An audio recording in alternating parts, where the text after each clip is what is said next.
East meets waste. मैं बात कर रही हूँ जापानी इंटीरियर डिज़ाइन स्टाइल की, जो कि मिक्स है जापानी एंशियंट फिलॉसफी वैबी सैवी की, जो कि slow living, simplicity and contentment पे चलता है, और दूसरी तरफ है स्कैंडिनेवियन, जो कि homely, Cozi and comfortable plus sleek design style है। मतलब फंक्शनैलिटी एंड स्टाइल दोनों का कॉम्बिनेशन है जी। इनकी जो बेसिक फ़िलॉसफी है, दोनों की जो डिज़ाइन स्टाइल है वो अलग होते हुए भी बहुत ही सिमिलर है।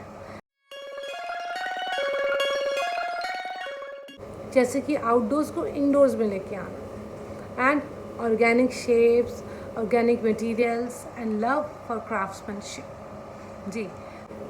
इसके जो बेसिक प्रिंसिपल्स हैं वो दोनों के कॉम्बिनेशंस में आते हैं जी। थोड़ा इसका थोड़ा उसका, लेकिन मैंने बताया ना बेसिक दोनों का सेम है, लेकिन हाँ दोनों के जैसे ह्यूज़ में, टेक्सचर्स में वो थोड़ा डिफरेंस है।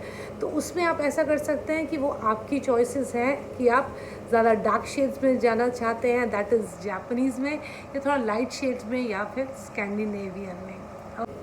तो जैसा कि मैंने बताया, इन दोनों के की components natural and organic materials हैं, that is bamboo, wood, cotton, paper, stone, rattan and so on. तो ये जितना भी हमारा डेकोर होगा, जितना भी हम करेंगे अपना, ये ही की कंपोनेंट्स होंगे जो हमारे डेकोर में यूज़ होने वाले हैं जी। स्कैंडिनेवियन की light wood, straight lines, clear cut spaces, और जापानी की थोड़ा painted furnitures and curves, the combination of light and dark जी। ये बहुत उभर कर आएगा, लेकिन आपको थोड़ा समझदारी से इसे यूज़ करना पड़ेगा, कितना लाइट यूज़ करें और कितना डार्क यूज़ करें, इसका ओवरऑल डेकोर के साथ कॉम्बिनेशन में। लेस इज़ मोर जी। ये मैंने आपको पिछली बार भी बताया था अपने स्कैंडिनेवियन डेकोर स्टाइल्स में कि आपको उतना ही सामान रखना चाहिए जितनी आपको ज़रूरत है, एक्स्ट्रा प्लीज़ मत रखिए, अपने घरों को मत भरिए। ये थ्योरी है जो कि हम जापानी में भी कंटिन्यू करते हैं, और ये वैबी सैवी में भी चलती है जी। डेकोर्स जो होंगे वो भी फंक्शनल होंगे जी। अननेसेसरी हम अपनी चीज़ें नहीं भरेंगे।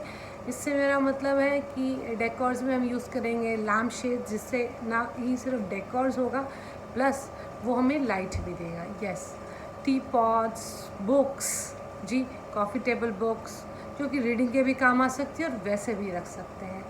वॉसेस होंगे, सेरेमिक कप्स होंगे, मिरर्स होंगे एंड सो ऑन।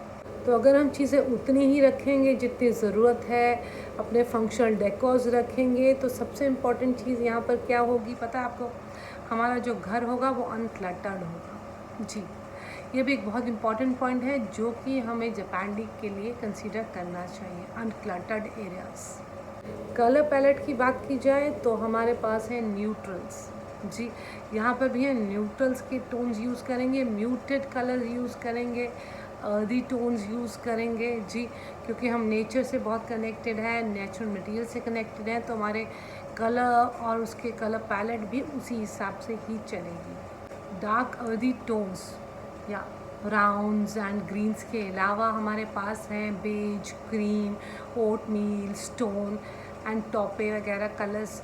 अगर आपको लगता है थोड़े डल या ब्लैंड हो जाते हैं, हम तब थोड़ा इसे स्कैंडी कलर, थोड़ा कलरफुल उसको एसेसरीज़ के लिए बना सकते हैं, ताकि रूम में थोड़ा वार्मथ और ब्राइटनेस आए। ओके, लाइट की बात की जाए तो नेचुरल लाइट हमें मैक्सिमम लेनी है, जितने हम खिड़कियाँ खुली रख सकें, लाइट वेंटिलेशन घर के अंदर आ सके तो बहुत ही अच्छा है। अदरवाइज़ इंडोर्स के लिए हमें बहुत ही लो लाइट चाहिए जी, उतनी ही जितनी चाहिए हो डिम लाइट्स एक पीसफुल एनवायरनमेंट के लिए, अंदर के लिए। अदरवाइज़ हम बाहर से जितनी ले सकते हैं वो है।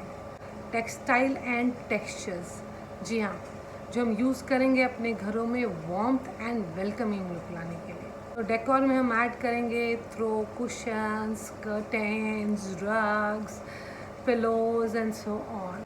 जापानीज़ डिज़ाइंस एंड पैटर्न्स जी, बहुत ही एलिगेंट एंड ब्यूटीफुल होते हैं, वो हम यूज़ कर सकते हैं अपने अपहॉल्स्ट्री में, कुशन्स में, कवर्स में, कर्टन्स में एंड सो ऑन। जी हाँ, वो जो हमारे डेकोर को और खूबसूरत और एलिगेंट बनाएंगे। प्लस हम रग्स भी यूज़ करेंगे, डेफिनेटली यूज़ करेंगे to give a warmth to the decor. हम करेंगे आउटसाइड टू इनसाइड। जी, हम नेचर को लाएंगे अपने घरों में थ्रू हमारे planters, very important element of Japan. जी हाँ, to add plants to your decor as accessories. जी, जो कि हमारे एटमॉस्फेयर, हमारे डेकोर को ना सिर्फ खूबसूरत बनाएगा बल्कि वेलकमिंग और प्लीजिंग भी देगा। और प्लस प्लांट्स आपको पता है हमें फ्रेश एयर देते हैं, पॉजिटिव एनर्जी देते हैं। अगर आपको नहीं पता है तो आप मेरा वास्तुशास्त्र यस प्लांट्स एंड पोजीशंस ये भी देख सकते हैं, जिससे आपको पता लगेगा आप कौन से प्लांट्स इंडोर में लगाएं जिससे आपको fresh air and positive energy मिले। और अगर आप ज़्यादा जापानीज़ की तरफ जाना चाहते हैं तो आप ऐड कर सकते हैं बॉन्जाइज अपने डेकोर्स में। या तो मॉडर्न जापानीज़ और स्कैंडिनेवियन का कॉम्बिनेशन जापानी एक फ्रेश न्यू लुक लाएगा आपके डेकोर्स में। बस आप इसके बेसिक प्रिंसिपल का ध्यान रखिएगा। जी, नेचुरल मटेरियल्स, मिनिमलिस्ट इसकी रूट्स हैं। जी हाँ, अनक्लटर्डनेस एंड लेस इज़ मोर। या एंड कंफर्ट एंड कोजीनेस भी एक बहुत इम्पॉर्टेंट फैक्टर रहेगा। And yes, and don't forget the nature inside. या तो डेफिनेटली मैं आपको एक बार फिर से मिलूँगी एक और डिज़ाइन स्टाइल के साथ। जी हाँ, आई होप आप मेरे ये सारे डिज़ाइन स्टाइल्स देख रहे हैं और जो आपको अच्छा लगे डेफिनेटली आप उसे इम्प्लीमेंट कर सकते हैं अपने घरों में। आपको कोई पर्टिकुलर डिज़ाइन स्टाइल अगर जानना है, उसकी बेसिक प्रिंसिपल्स या उसकी डिटेल्स, तो डेफिनेटली आप मुझे मैसेज कर सकते हैं, कमेंट कर सकते हैं और पूछ सकते हैं। Okay, thank you very much to all my subscribers and my viewers. Thank you for watching my videos. तो खुश रहिए और अपने घरों को सजाते रहिए। हम जल्द फिर से मिलते हैं। नमस्कार।